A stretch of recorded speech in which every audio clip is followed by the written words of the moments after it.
निर्माण प्रारंभ किया 1580 में। ये डेट बहुत इंपॉर्टेंट है, याद रखिएगा 1580। ठीक, जब 1580 में सूबे बनाए तब इसके पास सूबे थे 12। कितने सूबे थे? 12 सूबे थे। 1602 अर्थात और अकबर अपनी मृत्यु के बेहद करीब था, 1605 में उसकी मृत्यु हुई थी, 1601 में उसने अंतिम युद्ध जीता था। ठीक ठीक, अब जरा आगे देखते हैं। 1602 में ये सूबों की संख्या बढ़कर हो गई 15। कितने हो गए सूबे? 15। फिर 1707 तक जब औरंगजेब की मृत्यु हुई तो सूबों की संख्या हो गई 21, 21। ये डेटे आप याद रखेंगे। अब मैं आगे बढ़ता हूं, जरा गौर से देख लेते हैं भाई। सबसे पहले आप लिखेंगे अकबर ने 1580 में अपने साम्राज्य को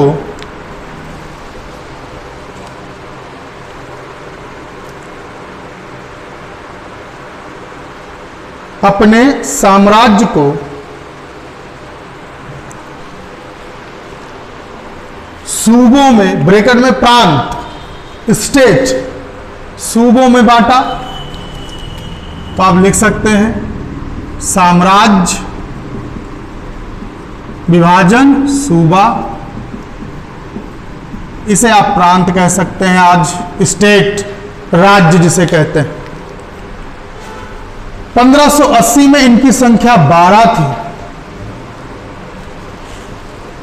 1602 में इनकी संख्या बढ़कर 15 हो गई, क्योंकि आपको भी पता है दक्कन के 3 बाद में जीते औरंगजेब के पहले अकबर ने 3 दक्कन के क्षेत्रों को जीता था, जिसमें खानदेश, असीरगढ़ का किला भी शामिल है, अहमदनगर को जीता। इनको मिलाकर कितने हो गए? 12, 3, 15। 1707 में इनकी संख्या बढ़कर, जब औरंगजेब की मृत्यु हुई तब इनकी संख्या बढ़कर हो चुकी थी 21, 21। तो सबसे अधिक सूबे किसके शासनकाल में थे? औरंगजेब। याद रखना है आपको। सूबों का विभाजन किया गया था जिला में। जिला आज भी जिला है, डिस्ट्रिक्ट। जिले का फिर किया गया परगना में, और परगने का ग्राम में। परगना को आप तहसील समझिए, गांव को आप गांव ही जानिए। अब मैं एक एक पर चर्चा करता चलूंगा, ग्राफ ऐसे ही बना रहेगा। जरा गौर से देखते हैं। सूबे का सबसे बड़ा अधिकारी होता था नाजिम। कौन होता था? नाजिम। इसी को सूबेदार कहते थे। इसी को क्या कहते थे? सूबेदार। ये सबसे बड़ा अधिकारी होता था। फिर इसी के साथ राजस्व संबंधी काम को देखने के लिए दीवान की नियुक्ति होती थी। ये क्या देखता था? राजस्व, लेन देन, आय व्यय को देखता था। इसके साथ सेना की भी जरूरत पड़ती होगी, सैन्य संचालन की भी आवश्यकता होगी। नाजिम को मदद करने के लिए बख्शी होता था। कौन होता था? बख्शी। ये क्या देखता था? सैन्य विभाग। और सबसे इंपॉर्टेंट सदर, ये प्रांतीय स्तर पर धार्मिक मामले देखता था। इन सब के साथ साथ एक अलग से एक अधिकारी नियुक्त किया जाता था जो सूबेदार के अधीन नहीं होता था। ये याद रखना है आपको, ये सूबेदार के अधीन नहीं होता था। ये अधिकारी अधीन होता था किसके? दरोगा ए डाक चौकी के, और वो उसको सूचित करता था। इसका नाम था वाक्या नवीस। वाक्या नवीस। ये प्रांत या सूबे की खबर को केंद्र तक पहुंचाने का कार्य करता था। ये सूचना देखता था। सूचना विभाग का अधिकारी है। किसको सूचना देता था? केंद्र को।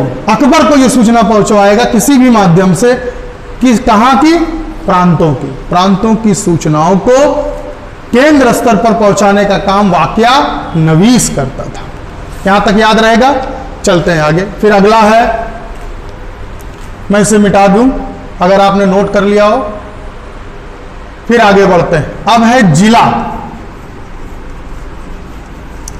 देखिए, जिले का सबसे बड़ा अधिकारी होता था फौजदार। फौजदार आप भी समझ गए होंगे। फौजदार का मतलब एक किला, उसका प्रमुख, कुछ सैनिक। अब फौजदार है तो इसके लिए बख्शी जैसा कोई पद अब नहीं आएगा। अब जो भी पद आएंगे तो राजस्व से आएंगे, राजस्व की वसूली से आएंगे। तो कौन सा पद आया? अमल गुजार। ये क्या करता था भाई? राजस्व का आकलन करता था। राजस्व का जब आकलन हो जाए, उसकी वसूली हो जाए, तब एक नया पद आता था, उसका नाम था विदिक्ची। विदिक्ची ये राजस्व संबंधी कागजात को रखता था। किसकी वसूली हुई है, किसने लगान दिया, किसने नहीं दिया, क्या व्यय था, क्या खर्चा था, आय व्यय का पूरा डिटेल जो अमल गुजार लिखता पढ़ता था, उसको रखता कौन था? विदिक्ची। फिर आता था खजानदार। नाम से स्पष्ट है, खजांची होता था, खजाना देखता था। ये दीवान इसी से, खजानदार से ही खजाना मंगा लेता होगा। आपको याद है, मैंने आपको बताया था कि दीवान की मदद के लिए एक खजानदार कोषाध्यक्ष की नियुक्ति होती थी। वो इन सब का बॉस है। खजाना किससे मांगा जाएगा? इससे मांगा जाएगा। और सारा खजाना वो अपने नीचे के 5वें दीवान से कहेगा कि आप मेरा खजाना मुझे वापस कर दीजिए, सम्राट चाहते हैं। तो फौजदार प्रमुख हो गया। अमल गुजार राजस्व विभाग का प्रमुख होता था। विदिक्ची राजस्व संबंधी कागजात रखता था। खजानदार खजाना रखता था। आगे बढ़ते हैं भाई। परगना में देख लेते हैं जरा।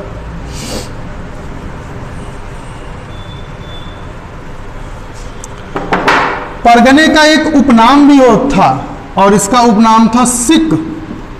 शिक। और इसलिए इसका जो प्रमुख होता था वो कहलाता था सिकदार। क्या कहलाता था? सिकदार। सिकदार के नीचे होता था आमिल। ये राजस्व को देखता था। आमिल के नीचे होता था कानून गो। देख लीजिए, आज भी तहसीलों में ये विभाग बना हुआ है। कानून आमिल क्या करता था? राजस्व की वसूली। कानून गो क्या करता था? राजस्व के कागजात को रखता था। फिर होता था फोतेदार। फिर होता था फोतेदार। ये कोषाध्यक्ष है। ये क्या है? कोषाध्यक्ष। फोतेदार के ऊपर कौन कोषाध्यक्ष होता था? खजानदार। खजानदार के ऊपर आप दीवान देख सकते हैं। ठीक। गांव में मुखिया, पटवारी और चौकीदार जैसे पद होते थे। कहीं कहीं मुखिया होते थे, कहीं पटवारी होते थे। मुखिया क्या है? गांव का सबसे प्रमुख अधिकारी। पटवारी लगान वसूली वगैरह इन सबको देखता था। चौकीदार गांव की सुरक्षा के लिए होता था। ये पूरा स्ट्रक्चर क्या है? मुगल कालीन प्रशासनिक व्यवस्था है। मैंने आपको बेहद शॉर्टकट में इसे बताने का प्रयास किया। जीएस बेसिस पर है। मुझे उम्मीद है कि आपको आज की क्लास से अच्छी तरह से ये व्यवस्था समझ में आई होगी। मैंने आज के समय से भी इसको कंपेयर किया है तो आप और इजीली समझ पाए होंगे। मुझे उम्मीद है आप समझ जाएंगे और ना ही सिर्फ समझेंगे बल्कि इसे बेहद आसानी से, सरलता से आपने नोट किया होगा। रोक रोक कर बार बार पढ़ेंगे। देखिए बेटा, हर चीज शुरुआत में कठिन लगती है पर धीरे धीरे अभ्यास करते हुए वो सरल हो जाती है। मुझे उम्मीद है आज की क्लास से आपने बहुत कुछ सीखा होगा। मेरे डिजिटल क्लासेस प्लेटफॉर्म को फॉलो भी करते रहें, लोगों को जोड़ते रहें, इस कुनबे को और बड़ा करें। बहुत बहुत धन्यवाद।